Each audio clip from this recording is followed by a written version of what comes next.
বিশ্বনবী বলেন এই ইস্তেগফারটা যদি কেউ পড়ে, আত-তাওয়াল্লি মিন ইয়াউমিজ যাহাফ, যুদ্ধের ময়দান থেকে পালিয়ে আসা কবিরা গুনাহ। বিশ্বনবী বলেন যুদ্ধের ময়দান থেকে ফিরে এসেছে এরকম কবিরা গুনাহ অবলম্বনকারীও যদি আস্তাগফিরুল্লাহ আল্লাযী লা ইলাহা ইল্লা হুয়াল হাইয়ুল কাইয়্যুম ওয়া আতুবু ইলাইহি পড়ে, ওই কবিরা গুনাহকারীকেও ক্ষমা করে দিবে কে? সাইয়েদনা আদম আলাইহিস সালাম ভুল করলেন, দুনিয়ায় এসে শত শত বছর কাঁদলেন, কিন্তু ক্ষমা হয় না। আল্লাহরে বললেন, আল্লাহ কি করলে ক্ষমা পাবো বলো? ফাতালাক্কা আদামু মির রাব্বিহি কালিমাতিন ফাতাবা আলাইহি। আল্লাহ বললেন, ও আদম, তোমারে কিছু কালেমা শিখায় দেই, এই কালেমাগুলো দিয়ে আমার কাছে দোয়া করো, ক্ষমা করে দেব।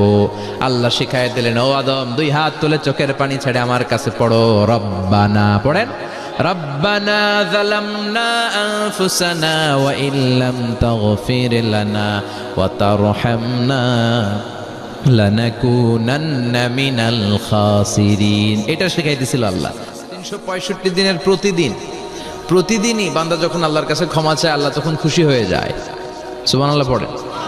আর শয়তান নারাজ হয়ে যায়। আমাদের মিশন হচ্ছে আমরা আল্লাহরে খুশি করতে চাই, আর শয়তানের বিরুদ্ধে আমাদের অবস্থান। চিল্লায় বলেন ঠিক কিনা? এজন্য সব সময় প্রশংসা করব কার?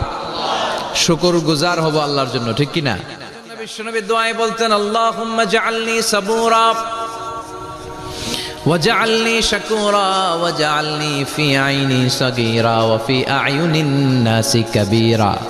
ও আল্লাহ, আপনি আমারে ধৈর্যশীল বানান, আপনি আমারে শুকরগুজার বান্দা বানান, আমার চোখে আমারে আপনি ছোট বানান, মানুষের চোখে আপনি আমারে বড় বানান। বিশ্বনবী সব সময় নামাজে সালাম ফিরানোর পরে পড়তেন আস্তাগফিরুল্লাহ। কি পড়তেন? 3 বার পড়তেন আস্তাগফিরুল্লাহ, আস্তাগফিরুল্লাহ, আস্তাগফিরুল্লাহ। পড়তে রাজি আছেন? ইস্তেগফারের অনেকগুলো আলফাজ আছে, সবচেয়ে ছোট ইস্তেগফার হচ্ছে এটা, আস্তাগফিরুল্লাহ, আস্তাগফিরুল্লাহ। আরো আছে আস্তাগফিরুল্লাহ আল্লাযী লা ইলাহা ইল্লা হুয়াল হাইয়ুল কাইয়্যুম ওয়া আতুবু ইলাইহি। বিশ্বনবী বলেন এই ইস্তেগফারটা যদি কেউ পড়ে, আত-তাওয়াল্লি মিন ইয়াউমিজ যাহাফ, যুদ্ধের ময়দান থেকে পালিয়ে আসা কবিরা গুনাহ। কি গুনাহ? কাফেরদের সাথে যুদ্ধ। আমি তাগড়া যুবক, তলোয়ার নিয়ে নেমেছি, আমার দেহের এক ফোঁটা রক্ত থাকা পর্যন্ত আমি যুদ্ধ চালিয়ে যাব, আমি ফিরে আসতে পারবো না। আইনটা কার? ফিরে আসলে কবিরা গুনাহ। বিশ্বনবী বলেন যুদ্ধের ময়দান থেকে ফিরে এসেছে এরকম কবিরা গুনাহ অবলম্বনকারীও যদি আস্তাগফিরুল্লাহ আল্লাযী লা ইলাহা ইল্লা হুয়াল হাইয়ুল কাইয়্যুম ওয়া আতুবু ইলাইহি পড়ে, ওই কবিরা গুনাহকারীকেও ক্ষমা করে দিবে কে? পড়তে রাজি আছেন তো? বিশ্বনবী বলেন, মান লাজিমাল ইস্তিগফার জাআলাল্লাহু লাহু মিন কুল্লি দিকিন মাখরাজা। সব সময় ইস্তিগফারের সাথে যে লেগে থাকবে, রব্বুল আলামিন তারে 5টা জিনিস দিবে। কয়টা? কথা কন আরো জোরে, সবাই বলেন কয়টা? নাম্বার 1, জাআলাল্লাহু লাহু মিন কুল্লি দিকিন মাখরাজা। বিপদে পড়লে বিপদ থেকে উদ্ধার করবে কে? আমাদের তো কোনো বিপদ নাই না? আছে? কত বিপদ।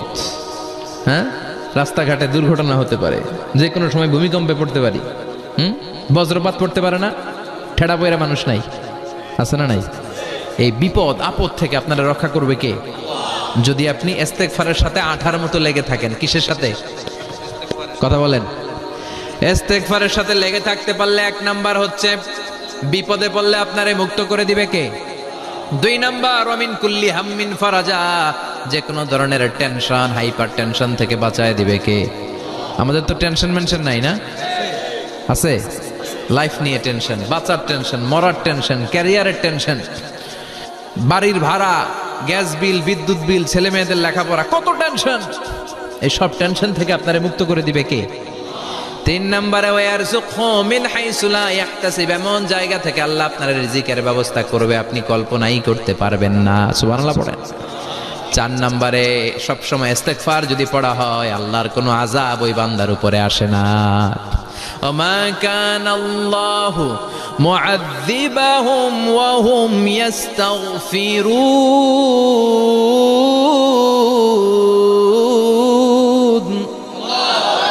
যতক্ষণ আমার বান্দা আমার কাছে ইস্তেগফার পড়তে থাকে, আমার কোনো আযাব বান্দারে পাবে না। যতক্ষণ ইস্তেগফার পড়বেন, আল্লাহর কোনো আযাব আপনার উপর আসবে না। 4টা গেল। 5 নাম্বার, বারবার ইস্তেগফার পড়লে রফিক ভাই আল্লাহ আপনারে মুস্তাজাবুদ দাওয়া বানিয়ে দিবে। দোয়া করা মাত্র কবুল করে নিবে কে? মুস্তাজাবুদ দাওয়া বুঝেন তো? মানে যিনি হাত তুলতে দেরি কবুল হতে দেরি হয় না।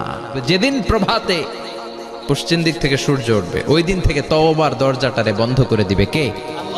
তার আগ মুহূর্ত পর্যন্ত জীবনে যত গুনাহ করেছি, অন্যায় করেছি, চোখের পানি ছেড়ে ক্ষমা চাইলে ক্ষমা করবে কে? শয়তান আল্লাহরে চ্যালেঞ্জ দিছে, আল্লাহ তুমি আমারে জাহান্নামে পাঠাবা, আমিও তোমার বান্দা করে লয়ে একসাথে জামাতে ঢুকমু। একা ঢুকবো না, একা যাব না, তোমার বান্দাদেরকে সবগুলারে জাহান্নামী বানায়া তারপরে ঢুকমু। তোমারে চ্যালেঞ্জ দিলাম, একটারও জান্নাতে ঢুকাইতে পারবা? আল্লাহকে তুই আমার চ্যালেঞ্জ দিলি? আমি তো সব রাজার বড় রাজা, মহারাজা, আমার চ্যালেঞ্জ দেশ, এত সাহস পাইলি কই? তুই আজীবন ওয়াসওয়াসা দিয়ে পাপ কাজ করাবি, একদিন তাফসীর মাহফিলে এসে আমার বান্দা ক্ষমা চাবে, আমি মাফ করে দেবো, তুই কি করবি? আজীবন অন্যায় করবে, আজীবন পাপ করবে, জুলুম করবে, একদিন চোখের পানি ছেড়ে আমার কাছে কান্নার মতো কান্না করলে আমি সব গুনাহ মাফ করে দেব। এজন্য আল্লাহ বললেন, ইয়া আইয়ুহাল্লাযীনা আমানু তুবু ইলাল্লাহি তাওবাতান নাসুহা। ভুল করেছো, তওবা করো, মাফ করবে কে? সাইয়েদনা আদম আলাইহিস সালাম ভুল করলেন, দুনিয়ায় এসে শত শত বছর কাঁদলেন, কিন্তু ক্ষমা হয় না। আল্লাহরে বললেন, আল্লাহ কি করলে ক্ষমা পাবো বলো? ফাতালাক্কা আদামু মির রাব্বিহি কালিমাতিন ফাতাবা আলাইহি। আল্লাহ বললেন, ও আদম, তোমারে কিছু কালেমা শিখায় দেই, এই কালেমাগুলো দিয়ে আমার কাছে দোয়া করো, ক্ষমা করে দেব। আল্লাহ শিখায় দিলেন, ও আদম, দুই হাত তুলে চোখের পানি ছেড়ে আমার কাছে পড়ো, রব্বানা, পড়েন, রব্বানা যালামনা আনফুসানা ওয়া ইল্লাম তাগফির লানা ওয়া তারহামনা লানাকুনান্না মিনাল খাসিরিন। এটা শেখাই দিছিল আল্লাহ। আল্লাহ, আমি জুলুম করেছি, অন্যায় করেছি, ভুল করেছি, পাপ করেছি, তুমি যদি ক্ষমা না করো, ক্ষমা করার কেউ নাই, ঠিক কি না? আমরাও পাপ করলে এই দোয়াটা পড়ার দরকার আছে না নাই? 5টা শর্ত সাপেক্ষে আমাদের তওবা কবুল করবে কে? তওবা কবুল হওয়ার কিছু শর্ত আছে 5টা। কয়টা? চিৎকার মেরে বলতে হবে, তওবা কবুল হওয়ার শর্ত কয়টা? 1 নম্বরে হচ্ছে আল ইকরা, acknowledgement. You have to give the acknowledgement that you are the greatest sinner on earth. আপনাকে ঘোষণা দিতে হবে যে আপনি এই পৃথিবীর সবচেয়ে বড় পাপী। 1 নম্বর শর্ত, আপনি বলেন যে আল্লাহ, আমার চেয়ে বড় পাপী নাই, আকাশের নিচে জমিনের উপরে আমি সবচেয়ে বড় পাপী, এমন কোনো পাপ নাই যেটা আমি করি নাই, ঠিক কি না? 2 নম্বরে আন-নাদাম, নাদাম মানে repentance. You have to be repentant for what you have done. আপনাকে অনুতপ্ত হতে হবে, চোখের পানি ছাড়তে হবে, আল্লাহ আমি লজ্জিত, আল্লাহ আমি নাদান, আমি পিশাচ, আমারে মাফ করে দাও। তার মানে স্বীকার গেলেন কি অন্যায় করেছেন। 2 নম্বরে আপনি অনুতপ্ত হলেন। 3 নম্বরে স্টপ, যেই পাপ করতেছিলেন ওইটা থামান, stop what you have done, যেটা করতেছিলেন আগে থামান। আপনি সুদ খাইছেন, অনুশোচনা আসলো, মাফও চাইতেছেন, আবার সুদও খাইতেছেন, হবে? থামেন, স্টপ। 3টা গেল। 4 number, to hate what you have done, ঘৃণা করতে হবে, যে পাপটা করেছেন মন থেকে ওই পাপটাকে ঘৃণা করতে হবে। 5 নাম্বার শর্ত হচ্ছে to determine that you never repeat this sin again in your life. আল্লাহর ওয়াদা দেন, কমিটমেন্ট দেন যে আল্লাহ আমার জীবনে পারতপক্ষে এই পাপ জীবনেও করব না। চিৎকার করে বলেন ঠিক কিনা? এই 5টা শর্তের আলোকে তওবা করলে জীবনের সব গুনাহ মাফ করে দিবে কে?